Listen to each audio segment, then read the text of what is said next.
আগামী 10ই মার্চ নারীদের মাঝে ফ্যামিলি কার্ড বিতরণ করা হবে বলে জানিয়েছেন সমাজ কল্যাণ, মহিলা ও শিশু বিষয়ক মন্ত্রী ডাক্তার AJM জাহিদ হোসেন। প্রাথমিকভাবে 14টি উপজেলায় এই কার্ড প্রদান করা হবে। প্রধানমন্ত্রী তারেক রহমান ফ্যামিলি কার্ড বিতরণের উদ্বোধন করবেন বলেও জানান ডাক্তার জাহিদ।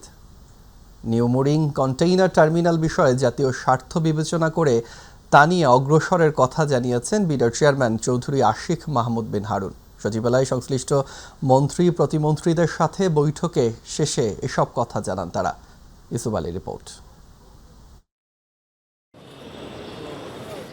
বর্তমান সরকারের অন্যতম নির্বাচনী অঙ্গীকার ফ্যামিলি কার্ড ও নিউ মুরিং কন্টেইনার টার্মিনাল বিষয়ে সিদ্ধান্ত নিতে সচিবালয়ে প্রধানমন্ত্রীর কার্যালয়ে বৈঠকের আয়োজন করা হয়। প্রধানমন্ত্রী তারেক রহমানের সভাপতিত্বে বৈঠকে যোগ দেন অর্থমন্ত্রী আমির খসরু মাহমুদ চৌধুরী, পররাষ্ট্রমন্ত্রী ডক্টর খলিলুর রহমান, আইনমন্ত্রী মোহাম্মদ আসাদুজ্জামান ও বাংলাদেশ বিনিয়োগ উন্নয়ন কর্তৃপক্ষ বিডার চেয়ারম্যান চৌধুরী আশিক মাহমুদ বিন হারুন সহ সংশ্লিষ্ট অন্যান্য মন্ত্রণালয়ের মন্ত্রীরা।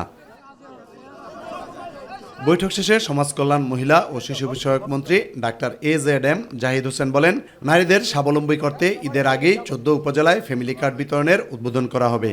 আমরা এই মুহূর্তে বাংলাদেশের 14টি উপজেলাকে আমরা চুজ করেছি, বাংলাদেশ বিভিন্ন বিভাগ হিসাব করে, এবং সেই 14টি জেলার উপজেলার মধ্যে থেকে একটা ইউনিয়নের একটা ওয়ার্ডকে আমরা ইউনিভার্সাল এখানে আপনার ফ্যামিলি কার্ড বিতরণ করা হবে এবং সেটার উদ্বোধন করবেন মাননীয় প্রধানমন্ত্রী ইনশাআল্লাহ।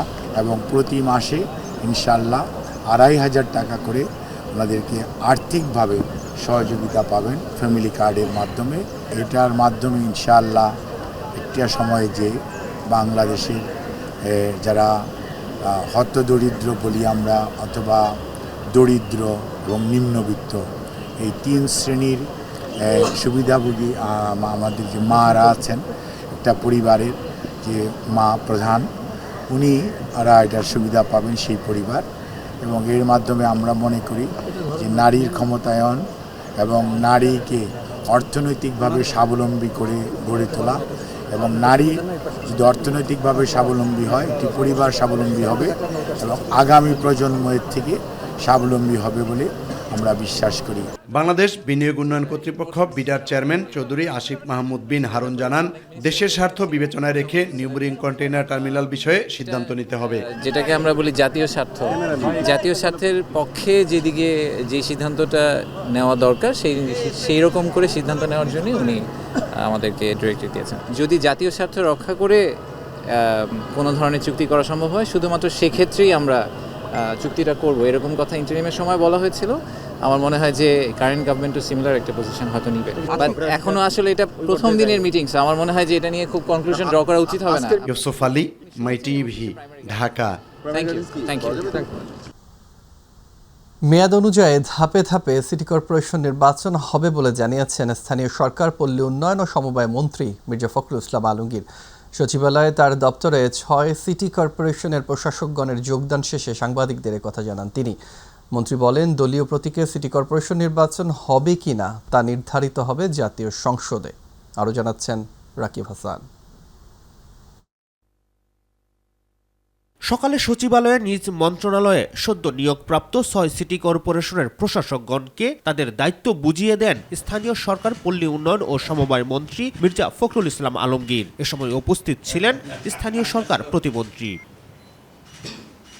দায়িত্ব গ্রহণ শেষে মশা নিধন, যানজট, রাস্তাঘাট মেরামত সহ জনদুর্ভোগ এড়াতে কাজ করার অঙ্গীকার করেন নবনিয়োগপ্রাপ্ত সিটি কর্পোরেশনের প্রশাসকগণ। যে আমরা চেষ্টা করব জনগণের সাথে থেকে সেগুলো অনেকটা সমাধান করা, ক্লিন সিটি করে আগামী বর্ষার মধ্যে এটাকে গ্রিন সিটি করতে হবে। দ্রুত নাগরিকদের যে প্রায়োরিটি ভিত্তিতে যে সকল সমস্যাগুলি আছে সেই সমস্যাগুলি নির্ধারণ করে একটা প্ল্যান 7 দিনের মধ্যে তৈরি করা। প্রত্যেক সিটি কর্পোরেশনের যে সকল সমস্যা আমরা চিহ্নিত করব, এই সমস্যাগুলোর সমাধানের জন্য আমরা প্ল্যান নিব।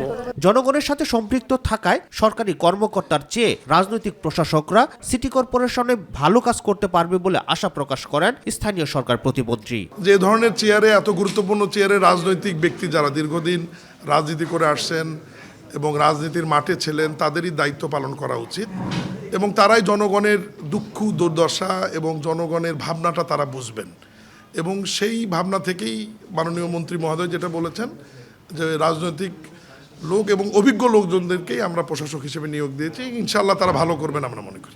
এ সময় স্থানীয় সরকার মন্ত্রী মির্জা ফখরুল ইসলাম বলেন, দলীয় প্রতীকে সিটি কর্পোরেশনের নির্বাচনের বিষয়ে সিদ্ধান্ত হবে সংসদে।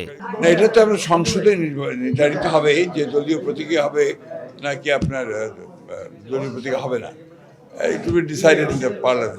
আর এখানে যেহেতু আপনার সরকারি কর্মকর্তার দায়িত্বে ছিলেন, আমরা মনে করছি যে আপনার এখানে রাজনৈতিক ব্যক্তিরা থাকলে জনগণের সেবা তারা বেশি পাবে। রাকিব হাসান, মাইটিভি, ঢাকা। ঢাকায় নিযুক্ত চীনা রাষ্ট্রদূত ইয়াওয়েন এলজিআরডি মন্ত্রী মির্জা ফখরুল ইসলাম আলমগীরের সঙ্গে তার কার্যালয়ে সাক্ষাৎ করেন। পরে মির্জা ফখরুল গণমাধ্যমকে জানান, তিস্তা সহ বিভিন্ন প্রকল্পে চীনের আগ্রহ আছে, তবে এসব বিষয়ে সিদ্ধান্ত নিতে সময় প্রয়োজন। চীনা প্রেসিডেন্টের আমন্ত্রণে প্রধানমন্ত্রী তারেক রহমানের সফরের সময়সূচি এখনও প্রাথমিক পর্যায়ে রয়েছে বলেও জানান মন্ত্রী। চায়না তো আপনার আমাদের একটা বড় পার্টনার, সেক্ষেত্রে তাদের আগ্রহ আছে এবং আমরাও এগুলো নিয়ে চিন্তা করছি যে আসলাম আমরা তো শুধু, এখন আমরা বিভিন্ন প্রকল্প কিভাবে তাদের কোঅপারেশন আমরা পেতে পারি সে বিষয়গুলো আমরা দেখি। চায়নার সঙ্গে বাংলাদেশের সম্পর্কটা একটু আগে বললাম আপনাদের যে একটা ঐতিহাসিক সম্পর্ক এবং এটা যে সরকারই আসুক এই তাদের সঙ্গে সম্পর্কটা আমাদের জনগণের সঙ্গে জনগণের সম্পর্ক, সরকারের সঙ্গে সম্পর্ক। স্যার, গতকালকে মাননীয় প্রধানমন্ত্রীকে চীন সফর আমন্ত্রণ জানানোর বিষয়ে একটা কথা শুনছিলাম, সেই বিষয়ে না হয়েছে কথা, এটা খুব শিগগিরই এটাকে ম্যাটেরিয়ালাইজ করা হবে, সেই প্রস্তুতি না তারাও নিচ্ছেন, আমরা নেব। 5 আগস্টের পর হয়রানির উদ্দেশ্যে অনেক সুবিধাবাদী মামলা করে হাজার হাজার আসামি করা হয়েছে বলে মন্তব্য করেছেন স্বরাষ্ট্রমন্ত্রী সালাউদ্দিন আহমেদ। তিনি জানান, প্রতিহিংসামূলক যেসব মামলা হয়েছে সে ব্যাপারে তদন্ত করে সরকার যথাযথ ব্যবস্থা নেবে। সচিবালয়ে নিজ মন্ত্রণালয়ের সামনে সাংবাদিকদের প্রশ্নের জবাবে একথা বলেন স্বরাষ্ট্রমন্ত্রী। বিগত ফ্যাসিস্ট সরকারের আমলে যেসব রাজনৈতিক মামলা করা হয়েছে সেগুলো প্রত্যাহার করা হবে বলেও জানান তিনি। গত 17 বছর ধরে বিরোধী দলের নেতাকর্মীদের বিরুদ্ধে দায়েরকৃত রাজনৈতিক হয়রানিমূলক আরও 1202টি মামলা প্রত্যাহারের অনুমোদন দেওয়া হয়েছে বলে জানিয়েছেন স্বরাষ্ট্রমন্ত্রী সালাউদ্দিন আহমেদ। এর আগে গত 22 ফেব্রুয়ারি রাজনৈতিক হয়রানিমূলক 1006টি মামলা প্রত্যাহারের তথ্য জানায় স্বরাষ্ট্র মন্ত্রণালয়।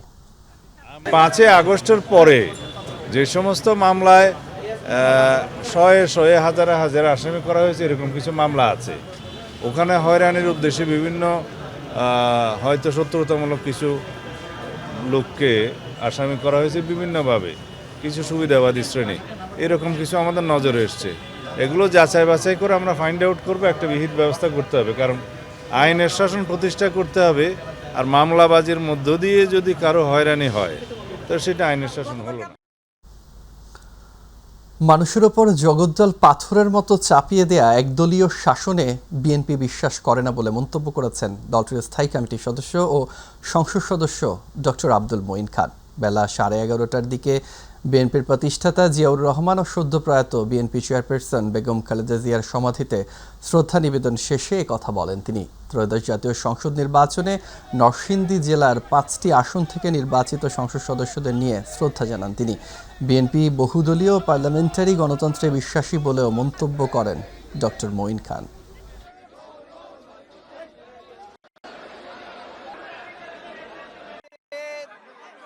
বিএনপি একটি উদারনৈতিক রাজনৈতিক দল, আমরা সবাইকে নিয়ে আমরা রাজনীতি করি, আমরা প্রতিহিংসার রাজনীতিতে বিশ্বাস করি না। যেটা আমাদের নেতা জনাব তারেক রহমান বারবার বলেছেন।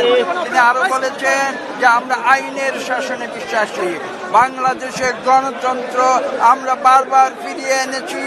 আমরা 5ই আগস্ট 2024 সালে যে ছাত্র জনতার যে বিপ্লব হয়েছে তারই ধারাবাহিকতায় আমরা বাংলাদেশে গণতন্ত্র ফিরিয়ে এনেছি। এই গণতন্ত্র এবং বাংলাদেশের স্বাধীনতা আমরা রক্ষা করব। সকলকে খুব শীঘ্রই রাজধানী জুড়ে মশক নিধন কার্যক্রম শুরু করা হবে বলে জানিয়েছেন স্বাস্থ্যমন্ত্রী সরদার মোহাম্মদ সাখাওয়াত হোসেন বকুল। সকলের সহযোগিতা নিয়েই ডেঙ্গু মোকাবেলা করতে চান তিনি। সচিবালয়ে ডেঙ্গুর বিস্তার রোধে করণীয় নির্ধারণে বিভিন্ন মন্ত্রণালয় এবং সিটি কর্পোরেশনের সংশ্লিষ্টদের নিয়ে আয়োজিত বৈঠকে এসব কথা বলেন স্বাস্থ্যমন্ত্রী।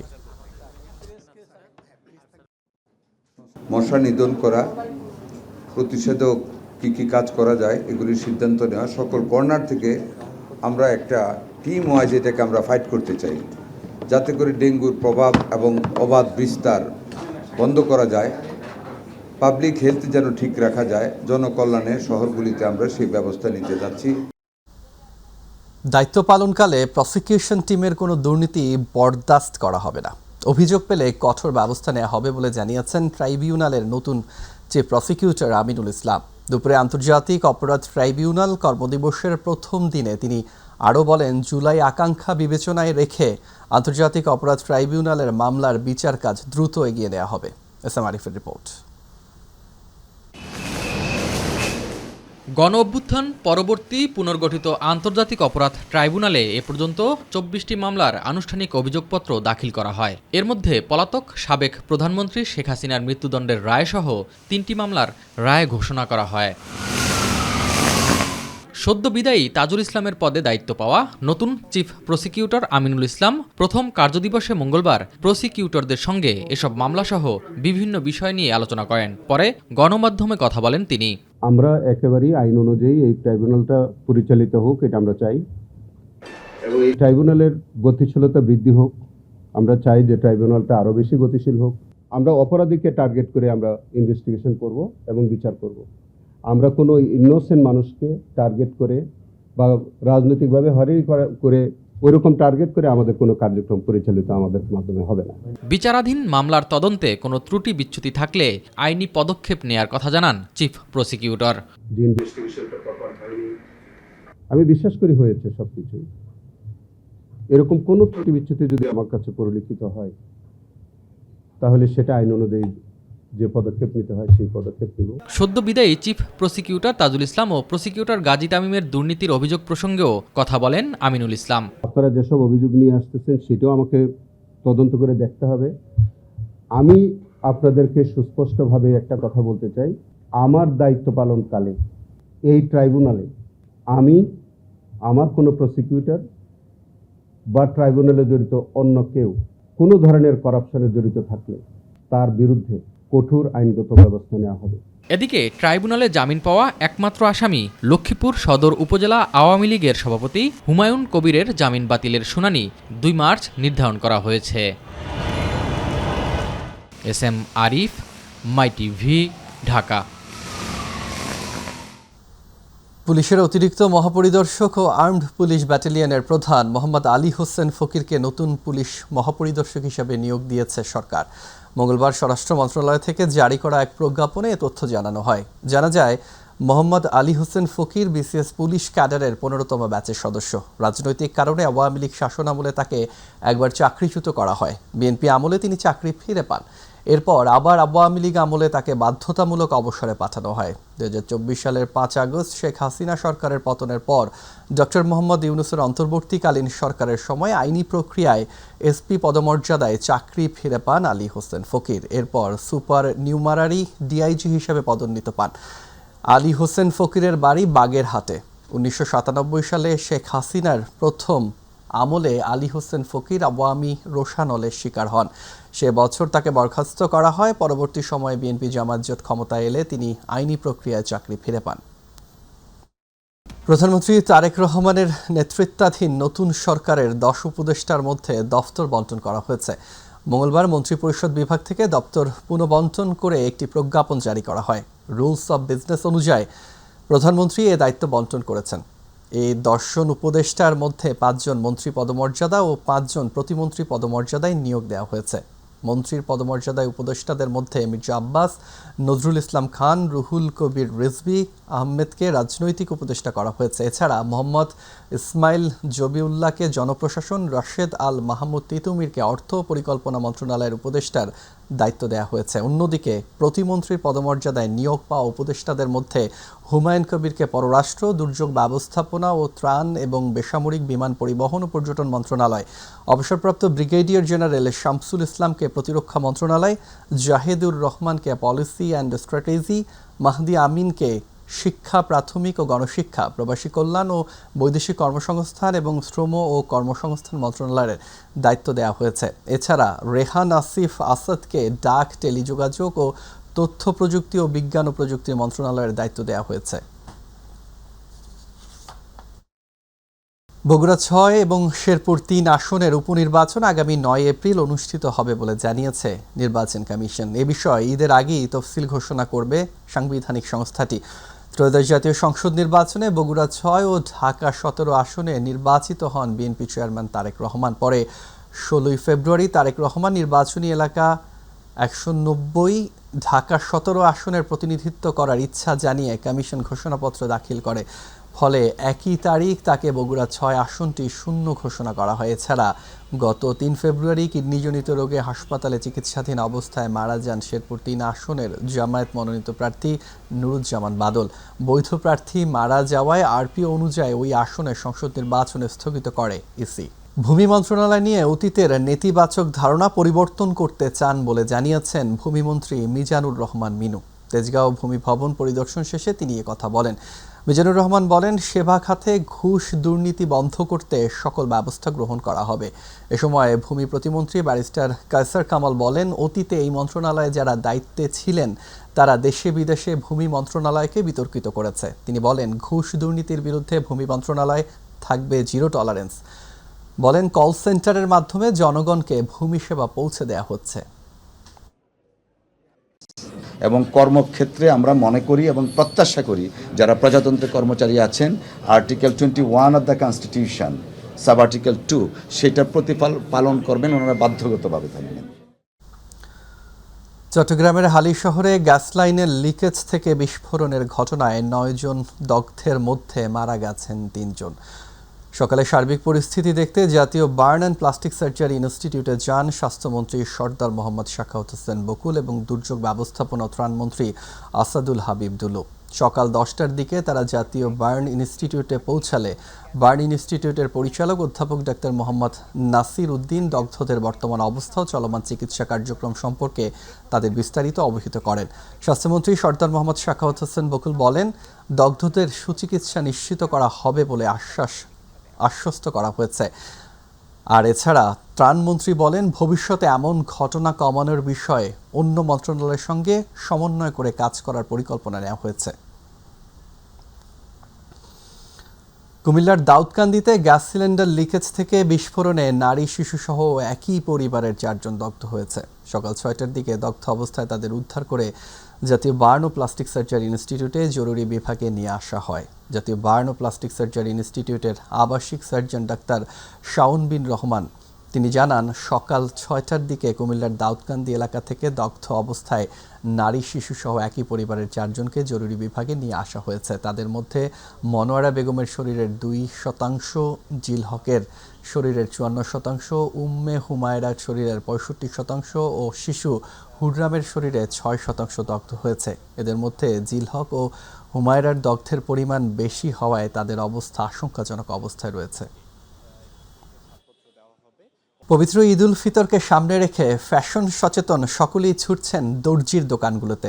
বিশেষ করে হাল ফ্যাশনের নানান পোশাকের নকশা নিয়ে নারীরা ছুটছেন দর্জি বাড়িতে। গ্রাহকদের পছন্দসই ডিজাইন আর নানা রঙের লেস দিয়ে ঈদের পোশাকটি তৈরি করতে রাত দিন ব্যস্ত সময় পার করছেন সেলাই ঘরের দর্জিরা। বিস্তারিত দেখুন সাদিয়া হক মৌয়ের রিপোর্টে।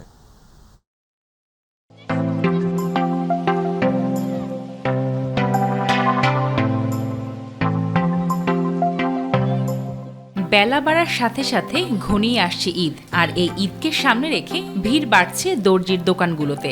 রাজধানী নিউ মার্কেট, চাঁদনী চক এলাকার দর্জির দোকানে দিন রাত চলছে সেলাই মেশিন। অনেক দোকানে 15 রমজান থেকেই বন্ধ হবে নতুন অর্ডার নেয়া। ঈদ উপলক্ষে গ্রাহকদের কাঙ্ক্ষিত ঈদ পোশাকটি যেন সময় মতো দিতে পারেন, তাই দর্জি বাড়ির কারিগররা কাজ করছেন দিন রাত। কাপড় ভেদে নারীদের ড্রেসের মজুরি গুনতে হচ্ছে 600 থেকে 2500 টাকা পর্যন্ত। ঈদের জন্য আমরা কোনো এক্সট্রা কোনো মজুরি নিচ্ছি না, কারণ আমাদের এখানে যারা কাপড় বানায় তখন সবসময় কাপড় বানায়। আমাদের এখানে কন্টিনিউ কাস্টমার যারা আছে তারাই আমাদের এখানে আসে, কিন্তু আমরা ঈদের জন্য কোনো মজুরি বেশি নিচ্ছি না।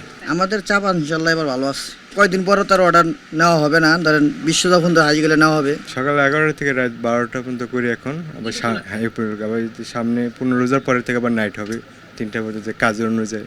শখের ঈদের পোশাকটি আরও সুন্দর করতে তরুণীরা ঝুঁকছেন ম্যাচিং করা লেইসের দোকানে। দেশীয় কালেকশনের সাথে বিভিন্ন কারুকাজ করা নানা রঙের লেইসের সম্পর্ক যেন বাঙালিয়ানার এক ঐতিহ্য। ঈদের নিজের ড্রেসটা ডিজাইন করার জন্য লেস কিনতে এসেছি। এবার ড্রেস থিম হচ্ছে গোল্ডেনের মধ্যে, লেস ওই তো শেড করে আর কি গোল্ডেনের মধ্যেই নিচ্ছি। আমাদের তো আসলে স্টিচের সাথে লেসের সম্পর্ক, তো মোটামুটি বেচা বিক্রি চলছে। আশা করি আরও 2-1 দিনের মধ্যে আরেকটু কিছুটা বাড়বে। আর এবারে বেশ কিছু নতুন লেস এখন পাকিস্তানি প্রোডাক্টগুলো এসেছে, যেগুলো এখন বেশি চলতেছে। আর আমাদের দেশি প্রোডাক্ট আসলে লেসে খুব কম, ইন্ডিয়ান এবং পাকিস্তানি প্রোডাক্টই বেশি চলছে। শুক্রবার শনিবার ছুটির দিনে একটু ভিড় থাকে, মানুষ বেশি থাকে। এবার ঈদে ইন্ডিয়ান কাপড় কম আমদানি হওয়াতে পাকিস্তানি অর্গানজা, চায়না কারচুপি ড্রেস এবং বাংলা কালেকশনগুলোই বেশি চলছে বলে জানিয়েছেন দর্জিরা। পাকিস্তানি ড্রেসের খুব কম, এবার ওই প্যাসেজ যেগুলো আছে ওগুলো একটু কম, এগুলোই বেশি কালেকশন চলতেছে। ঈদের আমেজ শুরু হয়ে যায় রমজানের প্রথম দিন থেকেই, তবে দর্জিরা বলছেন ভিন্ন কথা। তারা বলছেন শবে বরাত থেকে শুরু হয়ে যায় ঈদের আমেজ তরুণীদের মাঝে। সেদিন থেকে শুরু হয়ে যায় ঈদের পোশাকের অর্ডার দেওয়ার ধুম, যা চলতে থাকে রমজানের 15 রোজা পর্যন্ত। কারণ নিজের ঈদের শখের ড্রেসটি সাজাতে বিভিন্ন লেস দিয়ে বিভিন্ন ডিজাইনে নারীরা পছন্দ করেন আগেভাগেই নিজের ঈদের পোশাকটি তৈরির কাজটি করে নিতে, যার জন্য দ্বারস্থ হন টেলারিং অর্থাৎ দর্জিদের কাছে।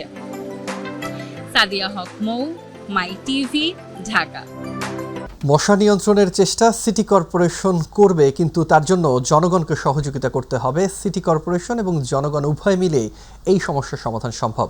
দুপুরে ঢাকা দক্ষিণ সিটি কর্পোরেশনের নবনিযুক্ত প্রশাসক মোহাম্মদ আব্দুস সালাম শহীদ প্রেসিডেন্ট জিয়াউর রহমান ও খালেদ জিয়ার কবর জিয়ারত শেষে সব কথা বলেন। তিনি আরও বলেন,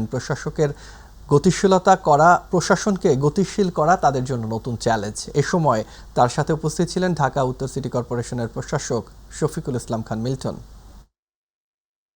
বিভিন্ন কর্পোরেশনগুলো কাজ করে নাই, সেই কারণে মুখ থুবড়ে পড়ে আছে প্রশাসন। আজকে এই প্রশাসনকে আবার গতিশীল করাটা আমাদের চ্যালেঞ্জ। যেখানে যেখানে অব্যবস্থাপনা আছে সেগুলিকে খতিয়ে দেখে আমরা নিয়মতান্ত্রিকভাবে আমাদের কর্মকাণ্ডগুলো সততার সাথে নিষ্ঠার সাথে আমরা করে যাই। সম্প্রীতির এক অপূর্ব বন্ধনের খবর দিয়ে শেষ করব সংবাদ। রাজধানীতে সম্প্রীতির এক অনন্য দৃষ্টান্ত। প্রতি বছরের মতো এবারও পবিত্র রমজান মাসে রোজাদারদের মাঝে ইফতার বিতরণ করছে বাসাবো বৌদ্ধ মন্দির কর্তৃপক্ষ। ধর্ম যার যার, মানবিকতা সবার, এই বার্তা দিয়েই বছরের পর বছর ধরে চলে আসছে তাদের এই উদ্যোগ। বিস্তারিত জানাচ্ছেন শবনম অবনী।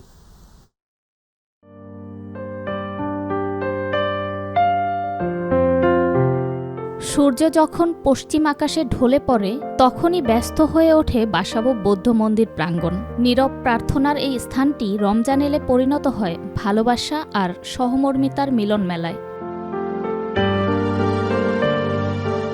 প্রতি বছরের মতো এবারও অসহায় ও নিম্ন আয়ের রোজাদারদের মাঝে ইফতার বিতরণ করছে মন্দির কর্তৃপক্ষ।